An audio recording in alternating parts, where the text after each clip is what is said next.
Welcome to Alok educational hub. आज हम आपको इस वीडियो में बताएंगे प्रश्नावली 3.2 का क्वेश्चन नंबर 4 का पार्ट 3। तो पार्ट 3 क्या है? नंबर 4 है हमारा, निम्न रैखिक समीकरणों के युग्मों में से कौन से युग्म संगत या असंगत हैं? यदि संगत हैं तो ग्राफीय विधि से हल ज्ञात कीजिए। क्योंकि पिछले वीडियो में हम आपको पार्ट फर्स्ट, सेकेंड और फोर्थ हमने बता दिया है, तो इस वीडियो में आपको बताएंगे पार्ट 3 का सलूशन। तो दिया गया हमारा रैखिक समीकरण युग्म है 2x + y - 6 = 0। इसको हम मानेंगे कि ये हमारा इक्वेशन फर्स्ट है। उसके बाद में सेकंड हमारा रैखिक समीकरण दिया हुआ है 4x - 2y - 4 = 0। इसको मानेंगे कि ये हमारा इक्वेशन सेकंड है। समीकरण फर्स्ट की हम तुलना करेंगे a1x + b1y + c1 = 0 से, तथा समीकरण सेकंड की हम तुलना करेंगे a2x + b2y + c2 = 0 से। तो अगर हम तुलना कर रहे हैं तो a1 का मान क्या हो जाएगा, 2 हो जाएगा, और b1 का मान हो जाएगा 1, और c1 का मान हो जाएगा -6। इसी प्रकार से a2 का मान क्या होगा, 4 होगा, b2 का मान क्या होगा, -2 होगा, और c2 का मान -4 होगा। तो अब हम इसका रेशियो निकालेंगे, तो इसलिए a1/a2 क्या हो जाएगा, 2/4। अगर इसको हम सिंपलीफाई करेंगे तो ये हो जाएगा 1/2। उसके बाद में अगर हम b1/b2 निकालेंगे तो ये हो जाएगा 1/-2, और यहाँ पे c1/c2 निकालेंगे तो ये हो जाएगा -6/-4। इसको अगर हम सिंपलीफाई कर रहे हैं तो ये हो जाएगा हमारा 3/2 हो जाएगा। चूंकि यहाँ पे हम देख रहे हैं कि a1/a2 ≠ b1/b2, तो इसका मतलब ये हो गया कि रैखिक समीकरणों के जो युग्म हैं वो संगत हैं। अर्थात इस प्रकार का अगर कंडीशन है तो इसके अद्वितीय हल होते हैं, यानी केवल और केवल एक हल होते हैं। अर्थात जो दोनों रेखाएं होती हैं वो एक बिंदु पर प्रतिच्छेद करती हैं। अगर इन रैखिक समीकरणों की युग्म जो है वो संगत हैं, तो अब हम इसको ग्राफीय विधि से हल करेंगे। तो उसके लिए x y का मान हम ज्ञात करेंगे। तो समीकरण फर्स्ट से, तो समीकरण हमारा फर्स्ट है 2x + y - 6 = 0 है। तो यहाँ से अगर हम y की वैल्यू फाइंड करेंगे तो y बराबर हो जाएगा 6 - 2x। यदि x बराबर 0 है तो y का मान क्या होगा, 6 - 2 × 0 हो जाएगा, क्योंकि x हमने 0 माना है। तो इस प्रकार से 6 - 0 = 6 हो जाएगा। यदि x बराबर 2 है तो y का मान क्या होगा, 6 - 2 × 2 हो जाएगा, तो 2 × 2 4 हो जाएगा, 6 - 4 = 2 हो गया। यदि x बराबर 3 है तब y का मान क्या होगा, 6 - 2 × 3, तो 2 × 3 यानी 6 हो गया, 6 - 6 = 0 हो गया। अब यहाँ पे हम एक सारणी बनाएंगे, तो x हो गया, y हो गया, और एक बिंदु हो गया।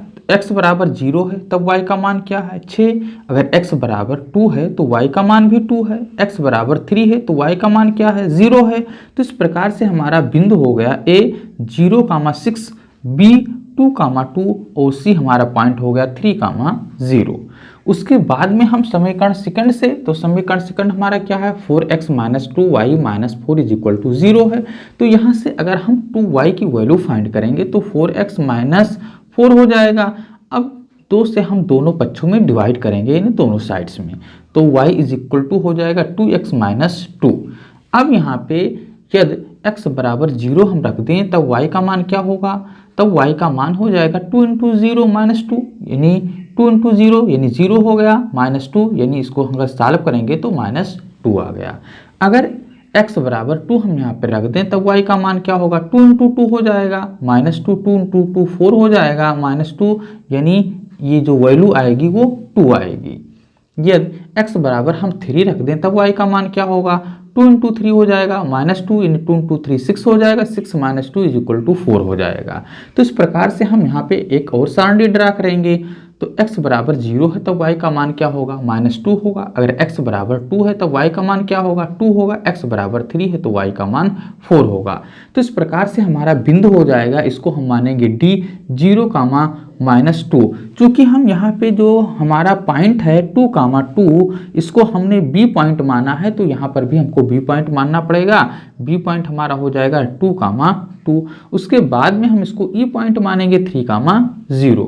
अब हमको क्या करना है, x अक्ष खींचना है और y अक्ष खींचना है। x अक्ष पे हमको नंबर लिखना है और y अक्ष पर भी हमको कुछ नंबर लिखना है।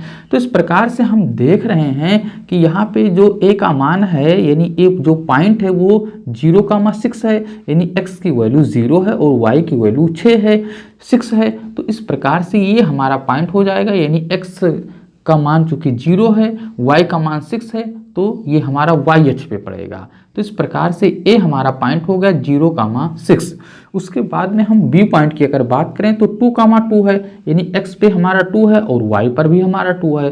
तो यहाँ पे हम चलते हैं, x की वैल्यू 2 और y की वैल्यू भी 2।